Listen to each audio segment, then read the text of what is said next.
semuanya, semoga kalian gak bosan bersama saya Yuni Gaya dengan review-review parfum saya dan mungkin kadang-kadang skincare dan makeup. Masih soal parfum flankers ya, semoga kalian gak bosan karena memang akhir Agustus dan bulan September kemarin itu setidaknya di Prancis banyak brand-brand Prancis atau mungkin juga brand lain di luar Prancis yang mengeluarkan banyak parfum. Dan juga selain parfum terbaru itu sendiri juga parfum-parfum flankers. Kalian mungkin udah pernah lihat review atau video saya sebelumnya. Saya mereview flankers dari Givenchy yang Lantardi, terus flankersnya Yves Saint Laurent yang Libre. Nah, kali ini flankers dari Dior J'adore. Kalian pasti udah tahu atau kenal namanya. Parfum klasik yang terkenal dari Dior yaitu J'adore. Ada sedikit pengalaman saya pribadi mengenai Dior J'adore karena waktu itu nggak lama setelah saya dapat kerjaan setelah lulus dari kuliah, saya beli KW-nya ya Dior J'adore klasik ini sekitar mungkin waktu itu tahun 2000 ya, awal 2000-an. Itu harganya yang KW itu 100 ml itu 400 atau 500-an ribu rupiah ya. Dan setelah saya coba, saya nggak begitu demen ya, nggak begitu suka, mungkin itu bukan selera saya. Akhirnya saya hibahkan ke ibu saya. Terus udah mulai agak mapanan ya, udah dapat gaji segala macam, belilah yang aslinya.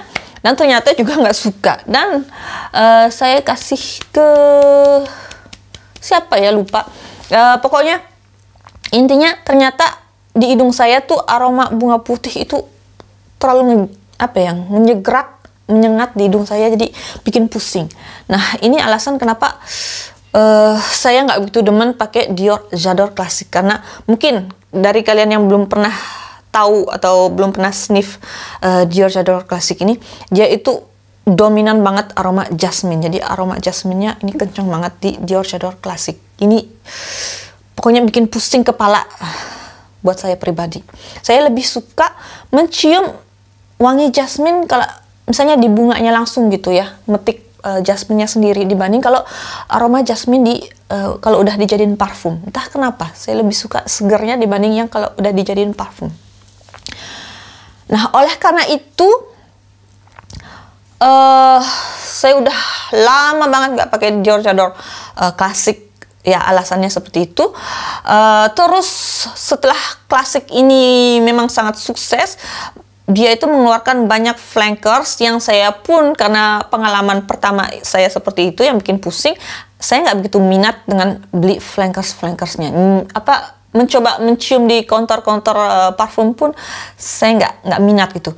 Sampai kemarin ini, bulan kemarin, iseng-iseng aja ke jalan-jalan ke Sephora, sniff sana-sini, brand lain gitu. Akhirnya, why not lah saya mencium flankers yang terbaru kali ini, yang 2020 flankers dari Dior J'adore. Iseng aja waktu itu mencium. Terus abis sniffan pertama ya jalan-jalan ya sekitar beberapa menitan. Menyimpulkan, ini lumayan beda dengan yang klasiknya. Di sini jasminnya nggak nyengat gitu loh. Di sini seimbang dengan not-not lainnya, jadi lebih keterima di hidung saya. Oleh karena itu, kenapa saya memutuskan untuk beli full size-nya, ya. Nah, kita ngomongin dulu soal packaging-nya.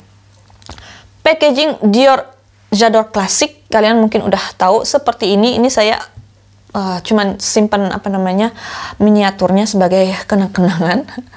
Ini saya dapat setahun yang lalu, jadi ini masih baru lah. Dia seperti ini ya, klasiknya. Jadi dia melengkung begitu ya, chokernya. Jadi bagian tengahnya itu melengkung ke atas, yang ke bawah itu di dua sisi. Terus saya juga nggak ingat karena memang lama sekali punya yang full bottle Dior J'adore klasik. Saya nggak tahu persis apakah dulu dia itu jusnya sama warnanya. Pokoknya yang sekarang yang saya punya itu bening, putih bening ya. Mungkin sekilas kalau diperhatikan agak sedikit kuning, cuman ya lebih ke putih bening. Itu dia bedanya. Nah, untuk flankers lainnya saya nggak begitu paham ya perbedaannya. Tapi yang ini, yang Infinissime atau Infinissime yang Flankers 2020 ini, dia itu chokernya seperti ini ya. Gak usah ngomongin botolnya yang lain, karena memang identik, ciri khas Dior J'adore. Tapi chokernya yang Infinissime, biar kalian nggak salah beli ya, Infinissime keluaran 2020 seperti ini. Jadi ini kayak membayangkan leher cewek ya. Kalau pakai choker atau kalung, ini buat saya ini punggungnya. Jadi agak naik ke atas, terus ini lehernya, bagian depannya. Jadi kayak rantainya itu menurun ke bawah. Gitu loh. Oke, jadi jangan salah beli ya. Soalnya Dior J'adore itu banyak variannya, jadi hati-hati kalau yang klasik seperti yang tadi itu. Nah, kalau yang Infinissime keluaran 2020 seperti ini. Tapi ya, di kardusnya ada kok tulisan Dior J'adore Infinissime. Oke. Nah, untuk note-nya, saya kasih tahu note lengkapnya dari Dior J'adore Infinissime. Dia itu pakai bergamot, terus bloody orange, pink pepper, terus ada bunga mawar, ada bunga melati, ilang-ilang, tuberosa, dan lily of the valley, dan juga sandalwood. Jadi ini masih ada vibe atau masih ada ciri khas dari Dior J'adore klasik, yaitu memakai jasmine dan tuberosa. Walaupun tuberosa, kalau saya simpulkan di dua parfum ini, dia itu nggak begitu dominan. Oke. Nah, kalau pakai Dior J'adore Infinissime, penyemprotan pertama tuh langsung keluar tentunya aroma citrus. Tapi di sini buat saya citrusnya nggak menjegrak kalau pakai parfum citrus lain ya. Di sini aroma bergamot dan bloody orange-nya seimbang, nggak begitu terlalu gimana gitu ya, nggak begitu terlalu segar, tapi memang kerasa aroma citrus. Pink pepper buat saya nggak terlalu lah. Setidaknya di hidung saya nggak terlalu kedetek ya, pokoknya lebih ke bloody orange dan sedikit sentuhan bergamot. Beberapa menit kemudian barulah mulai muncul aroma floralnya, dan floralnya ini hampir kedetek semuanya kecuali mawar ya. Di hidung saya kayaknya mawar nggak begitu terlalu kecium, mungkin karena ya mawar itu lembut dibandingkan dengan bunga lain yang di Infinissime ini. Jadi kayak ketimpa gitu. Di sini lebih ke jasminnya kecium, terus ilang-ilangnya kecium, lily of the valley-nya kecium, mungkin tuberosanya kecium, tapi nggak begitu sekuat bunga-bunga lain yang saya sebutkan tadi. Nah, itu aroma peralihan atau aroma middle note-nya yang kecium setelah pakai Infinissime ini. Nah, setelah wangi bunga-bunganya keluar, beberapa menit kemudian dia itu dipermanis, dilembutkan dengan aroma sandalwood. Jadi aroma middle note-nya itu kalian masih menikmati vibe atau DNA J'adore Dior klasik. Tapi di sini ada sentuhan atau ada twist yang creamy dari sandalwood, creamy, ada sedikit powdery dan milky ya, kayak susu gitu ya, kayak sifat almond juga gitu. So ini benar-benar enak. Jadi buat saya, mungkin kalian yang memang penggemar aroma jasmine ya, kalau kalian pengen mencium jasmine tok gitu ya, kayaknya lebih cocok buat kalian yang klasik. Tapi kalau kalian bilang, terlalu kuat, terlalu menyengat, terlalu jasmine banget, kalian pengen sesuatu yang seimbang, floralnya dapet tapi nggak jasmine tok gitu loh, terus lebih kalem, lebih creamy, ini paling tepat ya. Jadi walaupun di sini jasminnya masih ada karena memang ini DNA dari Dior J'adore ya, lini Dior J'adore. Tapi di sini jasminnya nggak semenyengat di yang klasik. Di sini jasminnya seimbang dengan aroma floral yang lain. Tuberosanya juga ada, cuman buat saya nggak begitu seimbang. Di sini lebih ringan. Mungkin buat saya di sini jasminnya seimbang dengan ilang-ilang. Karena di sini di dry down-nya ilang-ilang itu masih kuat, masih dominan dibanding bunga yang lain kayak lily of the valley, kayak tuberosa. Jadi di sini di dry down-nya itu jasmine, ilang-ilang, dan sandalwood. Jadi benar-benar dry down yang berbeda dengan yang klasik dan yang terbaru dari Dior J'adore ya. Karena floralnya dapet dan juga nggak menyengat, terus creamy, milky note-nya juga enak, kerasa. Dan di sini floralnya bukan hanya jasmine seperti yang di klasik, tapi di sini floralnya ada jasminnya, tapi juga ada note ilang-ilangnya, sedikit tuberosa. Ini yang membuat Infinissime ini kayaknya lebih seimbang, lebih apa ya?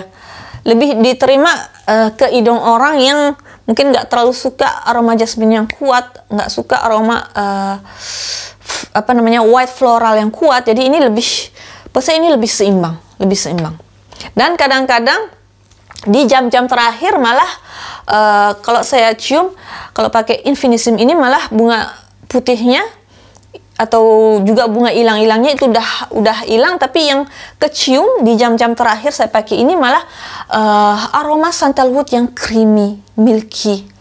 So ini jadi kayak agak gurman dikit gitu loh sentuhannya. So ini benar-benar enak buat saya, lebih enak.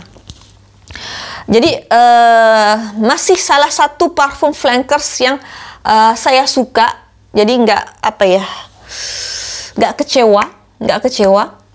Walaupun mungkin dari dua parfum sebelumnya yang saya review, yaitu Givenchy L'Interdit Intense dan Yves Saint Laurent Libre Intense, mungkin ini performansnya agak kurang ya, tapi ini masih oke.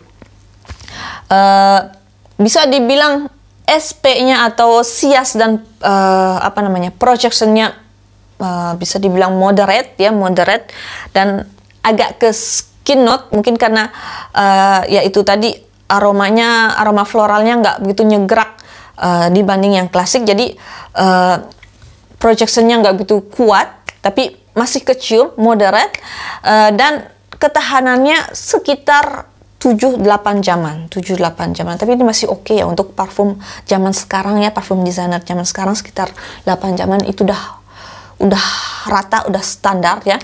Tapi kadang-kadang juga bisa lebih, karena kadang-kadang di 8 jam ke atas saya masih kecium whiff-nya tadi, yang saya bilang tadi, yang whiff atau aroma milky note-nya tadi, aroma creamy dari sandalwood, itu masih kerasa setelah di atas 8 jaman, walaupun udah ringan. So, apa ya, ini buat saya Infinissime ini parfum floral, woody floral, pokoknya creamy ya, woody, creamy, floral ya, pokoknya enak, seimbang ya. So benar-benar cocok buat saya. Oke. So begini aja, semoga kalian puas. Buat kalian yang mungkin bosen dengan parfum klasik Dior J'adore, atau yang nggak cocok kayak saya yang terlalu menyengat, atau all about jasmine, ya hanya jasmine to aja di dominan parfum ini. Kalau kalian pengen note-nya lebih banyak, lebih seimbang, dan lebih sedikit gourmand, lebih sweet dibanding yang klasik, cobalah yang Infinissime. Oke, di sini kalian mendapatkan tidak hanya jasmine, tapi juga sedikit floral ilang-ilang, sedikit tuberosa, dan juga note sandalwood yang creamy, milky. Oke, so begini aja, semoga kalian puas. See you in my next video. Bye bye semuanya.